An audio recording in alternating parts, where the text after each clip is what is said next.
সুপ্রিয় দর্শক, আসসালামু আলাইকুম। সবাইকে স্বাগত জানাচ্ছি আজকের গুরুত্বপূর্ণ সংবাদে। প্রথমে জানিয়ে দিচ্ছি সংবাদ শিরোনাম, পরে বিস্তারিত। পে স্কেল, কোটি কোটি বেসরকারি চাকরিজীবীর ভবিষ্যৎ কি? এদিকে মালয়েশিয়া ও চীন সফরে দেশের মানুষের স্বার্থ রক্ষার চেষ্টা করেছি, সংসদে প্রধানমন্ত্রী। অপরদিকে 1 টাকার দুর্নীতি বের করতে পারলে ইস্তফা দেব, সংসদে হাসনাত আব্দুল্লাহ। আরও থাকছে, ভেনেজুয়েলায় ভূমিকম্পে নিহত বেড়ে 920, পুরো বিশ্বকে এগিয়ে আসার আহ্বান। এবং সবশেষে থাকছে, ক্ষমতা হারানোর চরম ঝুঁকিতে নেতানিয়াহু। শুনছিলেন সংবাদ শিরোনাম, এখন বিস্তারিত। তার আগে ছোট্ট একটি আবেদন, যদি আপনি ন্যায় ও মানবতার পক্ষে থাকেন, লাইক দিন। নতুন পে স্কেল পেতে চাইলে কমেন্টসে লিখে জানান। কোনো তালবাহানের চলবে না, এক দফা এক দাবি, পে স্কেল চাই। আর সাবস্ক্রাইব করুন আমাদের চ্যানেলটি, কারণ আমরা বলি সেই কথা যা অনেক মিডিয়া আড়াল করে। এখন চলুন বিস্তারিত দেখা যাক।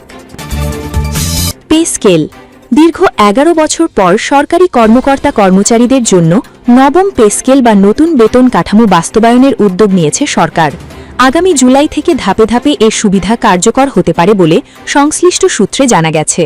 এই খবরে সরকারি চাকরিজীবীদের মধ্যে স্বস্তি ও প্রত্যাশা তৈরি হলেও দেশের বিপুল সংখ্যক বেসরকারি চাকরিজীবীর মধ্যে দেখা দিয়েছে নতুন উদ্বেগ।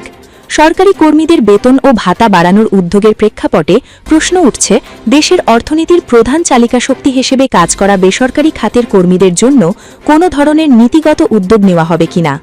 মূল্যস্ফীতির চাপে জীবনযাত্রার ব্যয় বাড়তে থাকায় বেসরকারি চাকরিজীবীর একটি বড় অংশ মনে করছেন, তাদের জন্য সময়োপযোগী বেতন কাঠামো ও কর্মসংস্থানের সুরক্ষা নিশ্চিত করা জরুরি। সংশ্লিষ্ট সূত্রগুলির তথ্য অনুযায়ী এবার নতুন পে স্কেল একবারে নয়, বরং কয়েকটি ধাপে বাস্তবায়নের পরিকল্পনা রয়েছে। প্রথম ধাপে সংশোধিত মূল বেতনের একটি অংশ কার্যকর করা হতে পারে। পরে পর্যায়ক্রমে বিভিন্ন ভাতা ও অন্যান্য সুবিধা সমন্বয় করা হবে। সরকারের আশা, নতুন বেতন কাঠামো জনপ্রশাসনে কর্মদক্ষতা ও জবাবদিহি বাড়াতে সহায়ক হবে। অন্যদিকে দেশের কর্মসংস্থানের বড় অংশই বেসরকারি খাত নির্ভর। শিল্প, তৈরি পোশাক, সেবা, তথ্য প্রযুক্তি, ব্যাংকিং ও গণমাধ্যম সহ বিভিন্ন খাতে কর্মরত লাখ মানুষ দীর্ঘদিন ধরে একটি সমন্বিত চাকরি নীতি, সুনির্দিষ্ট বেতন কাঠামো এবং কার্যকর সামাজিক সুরক্ষা ব্যবস্থার দাবি জানিয়ে আসছেন। কয়েক বছর আগে বেসরকারি খাতের জন্য একটি সার্ভিস রুলস প্রণয়নের উদ্যোগ নেওয়া হলেও সেটি এখনও বাস্তবায়নের মুখ দেখেনি।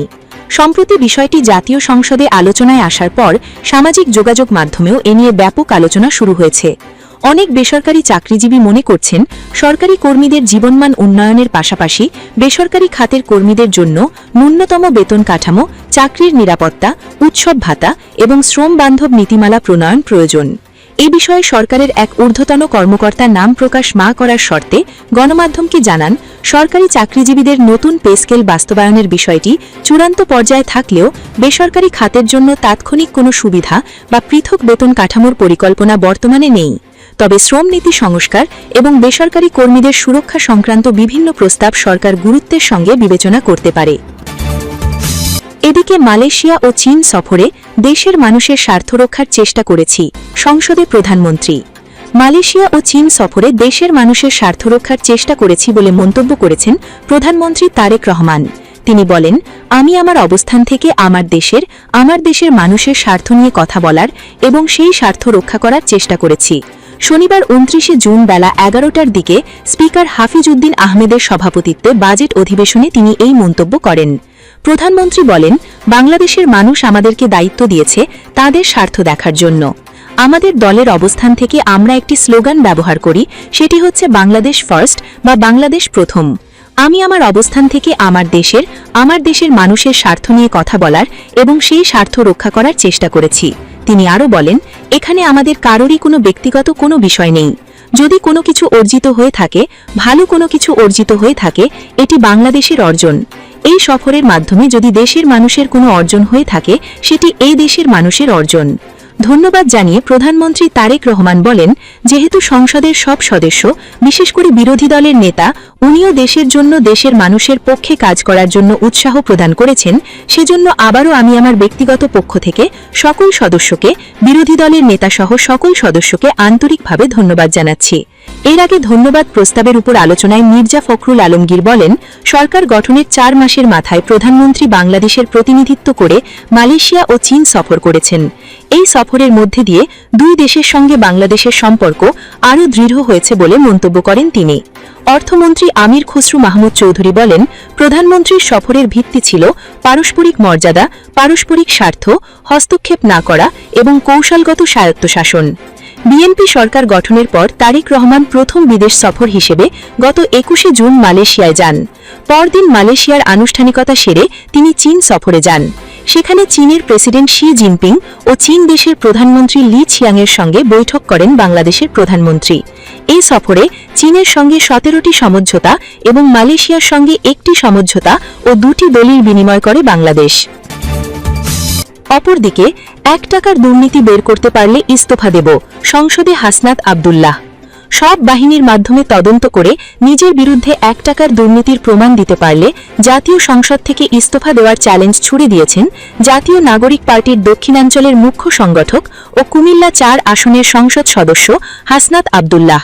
বৃহস্পতিবার 25শে জুন বিকালে সংসদে প্রস্তাবিত বাজেটের উপর আলোচনার কালে সরকারদলীয় সংসদ সদস্যদের উদ্দেশ্যে এই চ্যালেঞ্জ ছুড়ে দেন হাসনাত আব্দুল্লাহ। এদিন সংসদ অধিবেশনে সভাপতিত্ব করেন deputy speaker barrister Kaiser Kamal. বাজেটের উপর আলোচনা চলাকালীন 274 বিধি অনুসারে ব্যক্তিগত কৈফিয়তের জন্য দাঁড়ান হাসনাত আব্দুল্লাহ।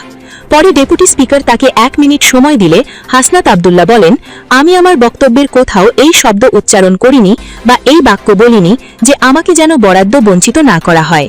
আমি বলেছি, আমার বক্তব্যের কারণে আমার এলাকার মানুষকে যেন কোনো কারণে বঞ্চিত না করা হয়। তিনি বলেন, আজকেও এই সংসদে আমরা দেখেছি জুলাই সংশ্লিষ্টদের উদ্দেশ্যে কিছু কথা বলা হয়েছে যে আমরা আগে রিকশায় চড়তাম, এখন আমরা গাড়িতে চড়ি। এই সংসদে আজকে সরকারে যারা আছে, আমি আপনাদের কাছে বিনীতভাবে অনুরোধ করব, এখন সরকারের যে গোয়েন্দা সংস্থাগুলো আপনাদের নিয়ন্ত্রণে, ডিজিএফআই, এনএসআই, পুলিশ, মিলিটারি, সবাই আপনাদের নিয়ন্ত্রণে।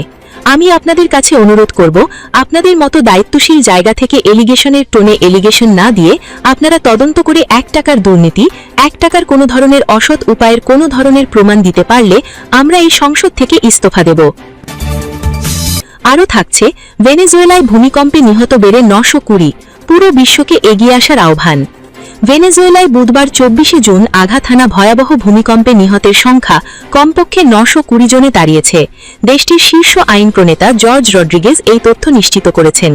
শক্তিশালী এই প্রাকৃতিক দুর্যোগে এখনও পর্যন্ত 3300-রও বেশি মানুষ আহত হয়েছেন। ধ্বংসস্তূপের নিচে এখনও বহু মানুষ আটকে পড়ে আছেন বলে আশঙ্কা করা হচ্ছে। এদিকে সংকটময় এই পরিস্থিতিতে আন্তর্জাতিক সম্প্রদায়কে দ্রুত কার্যকর পদক্ষেপ নেওয়ার আহ্বান জানিয়েছে মানবিক সহায়তা সংস্থাগুলির জোট ইন্টার এজেন্সি স্ট্যান্ডিং কমিটি। সাম্প্রতিক একটি বিবৃতিতে সংস্থাটি সতর্ক করে বলেছে, আন্তর্জাতিক সম্প্রদায়ের উচিত হবে না এই জরুরি পরিস্থিতিকে আরও গভীর হয়ে একটি বৃহত্তর মানবিক ট্র্যাজেডিতে রূপ নিতে দেওয়া। বিবৃতিতে বলা হয়েছে, এই ভূমিকম্পের আগে থেকেই ভেনেজুয়েলার লাখ লাখ মানুষ খাদ্য নিরাপত্তাহীনতা, ভেঙে পড়া স্বাস্থ্য ব্যবস্থা, নানা ধরনের সুরক্ষাজনিত ঝুঁকি এবং মৌলিক সেবা পাওয়ার ক্ষেত্রে চরম সীমাবদ্ধতার মুখোমুখি ছিল। ফলে আগে থেকেই ঝুঁকিপূর্ণ অবস্থায় জীবনযাপন করা বহু জনগোষ্ঠীর জন্য এই শেষ ধাক্কাটি একটি চরম বিপর্যয় নিয়ে এসেছে। বিবৃতির শেষ অংশে আইএএসসি আন্তর্জাতিক সম্প্রদায়কে দ্রুত ত্রাণ কার্যক্রম আরও জোরদার ও ব্যাপক করার জন্য তহবিল সরবরাহ নিশ্চিত করার জোরালো আহ্বান জানিয়েছে। শেষ খবর পাওয়া পর্যন্ত নিখোঁজদের উদ্ধারে উপদ্রুত এলাকাগুলিতে বর্তমানে ব্যাপক উদ্ধার অভিযান চলছে। ভূমিকম্পে সবচেয়ে বেশি ক্ষতিগ্রস্ত হয়েছে লা গুয়াইরা রাজ্য। সেখানে এখনও পর্যন্ত 200 জনেরও বেশি মানুষকে জীবিত উদ্ধার করা সম্ভব হয়েছে।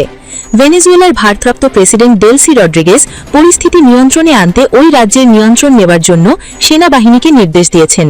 এরপরে দুর্গত এলাকায় সেনা খাটানো এবং ক্ষতিগ্রস্ত মানুষের মাঝে ত্রাণ বিতরণের বিভিন্ন ছবি সামনে এসেছে। সরকারের ধীর গতি নিয়ে সমালোচনা, স্বজনদের অপেক্ষা। এদিকে দুর্গত এলাকায় সেনা মোতায়েন ও ত্রাণ বিতরণ শুরু হলেও উদ্ধার কার্যে সরকারের ধীর গতি ও সময়মতো সাড়া না দেওয়া নিয়ে সাধারণ মানুষের মধ্যে তীব্র ক্ষোভ ও সমালোচনা তৈরি হয়েছে। তবে শত প্রতিকূলতার মধ্যেও ধ্বংসস্তূপের নিচে আটকে পড়া স্বজনদের ফিরে পাওয়ার আশা ছাড়েননি ভেনেজুয়েলার মানুষ। বিবিসিকে দেওয়া সাক্ষাৎকারে এক মা কান্না বিজড়িত কণ্ঠে জানান, তার 22 ও 23 বছরের 2 মেয়ে এখনও নিখোঁজ। তিনি বলেন, আমি শুধু আমার সন্তানদের আমার বুকে ফেরত চাই। মারিয়ানেলা নামের আরেক নারী বলেন, আমার মন বলছে আমার ভাই এখনো জীবিত আছে। নিখোঁজ স্বজনদের জীবিত ফিরে পাওয়ার এমন আকুলতা আর বুক ভরা আশা নিয়েই উদ্ধারকারীদের দিকে তাকিয়ে আছেন শত শত পরিবার। এবং সবশেষে থাকছে ক্ষমতা হারানোর চরম ঝুঁকিতে নেতানিয়াহু। ইসরায়েলের রাজনীতিতে দীর্ঘ সময় ধরে ক্ষমতায় থাকা এবং চরম সংকট থেকেও টিকে ফেরার কারিগর হিসেবে পরিচিত প্রধানমন্ত্রী বেঞ্জামিন নেতানিয়াহু এবার তার রাজনৈতিক ক্যারিয়ারের সবচেয়ে বড় চ্যালেঞ্জের মুখে পড়েছেন। আগামী অক্টোবরে অনুষ্ঠিত হওয়া সাধারণ নির্বাচন সম্ভবত নির্ধারণ করতে যাচ্ছে তার 4 দশকের দীর্ঘ রাজনৈতিক ক্যারিয়ারের ভাগ্য। দুর্নীতি মামলার পাশাপাশি মধ্যপ্রাচ্যের চলমান যুদ্ধ পরিস্থিতি নিয়ন্ত্রণে ব্যর্থতার কারণে দেশের ভেতরে ও বাইরে তীব্র চাপের মুখে রয়েছেন এই প্রবীণ নেতা। নেতানিয়াহুর এই নির্বাচনী পরীক্ষার পটভূমিতে রয়েছে এক ঝোড়ো রাজনৈতিক অধ্যায়। জানা যায়, গত 28 ফেব্রুয়ারি যুক্তরাষ্ট্রের প্রেসিডেন্ট ডোনাল্ড ট্রাম্পকে ইরানের বিরুদ্ধে সরাসরি যুদ্ধে নামতে প্ররোচিত করেছিলেন নেতানিয়াহু। এর জবাবে তেহরান ও ইসরায়েল উপসাগরীয় গোষ্ঠী ও হরমুজ প্রণালীর বাণিজ্য জাহাজে পাল্টাপাল্টি হামলা শুরু করে, যা পুরো অঞ্চলের নিরাপত্তাকে খাদের কিনারায় এনে দাঁড় করিয়েছে। একই সাথে উত্তরের সীমান্তে লেবাননের সশস্ত্র গোষ্ঠী হিজবুল্লাহের সাথেও পুরোদস্তুর যুদ্ধে জড়িয়ে রয়েছে ইসরায়েল। এই বহুমুখী যুদ্ধ পরিস্থিতির মাঝে নেতানিয়াহু এখন এক চরম উভয় সংকটে আটকা পড়েছেন। একদিকে লেবাননে মাসকরিক অভিযান বন্ধ করার জন্য মার্কিন প্রশাসন থেকে তার উপর ব্যাপক চাপ সৃষ্টি করা হচ্ছে, অন্যদিকে ইসরায়েলি জনগণের একটি বড় অংশ ইরান ও তার আঞ্চলিক প্রক্সি বা ছায়া বাহিনীগুলোর বিরুদ্ধে এই লড়াই চালিয়ে যাওয়ার পক্ষে অবস্থান নিয়েছে। আন্তর্জাতিক কূটনৈতিক চাপ এবং অভ্যন্তরীণ জনমতের এই বিপরীতমুখী স্রোত সামলাতে হিমশিম খাচ্ছেন তিনি। এর বাইরেও দেশের অভ্যন্তরীণ রাজনীতিতে নেতানিয়াহুর বিরুদ্ধে তীব্র গণ অসন্তোষ বিরাজ করছে। বিশেষ করে 2023 সালের 7 অক্টোবর হামাসের নেতৃত্বাধীন নজিরবিহীন হামলার পূর্বাপর গোয়েন্দা ও কৌশলগত ব্যর্থতা খতিয়ে দেখতে একটি স্বাধীন ও নিরপেক্ষ তদন্ত কমিটি গঠনে তার অস্বীকৃতি জনগণকে আরও ক্ষুব্ধ করে তুলেছে। 7 অক্টোবরের ট্র্যাজেডি রুখতে সরকারের ব্যর্থতার দায় নিয়ে যেখানে খোদ ইসরায়েলি সমাজেই ক্ষোভের আগুন জ্বলছে, সেখানে দুর্নীতির মামলাগুলো নেতানিয়াহুর ভাবমূর্তিকে আরও সংকটাপন্ন করে তুলেছে। সব মিলিয়ে আসন্ন এই অক্টোবর নির্বাচন কেবল ইসরায়েলের নতুন সরকারই নির্ধারণ করবে না, বরং তা নেতানিয়াহুর রাজনৈতিক ভবিষ্যতের চূড়ান্ত জবনিকা ডেকে আনতে পারে বলেও বিশ্লেষকরা মনে করছেন।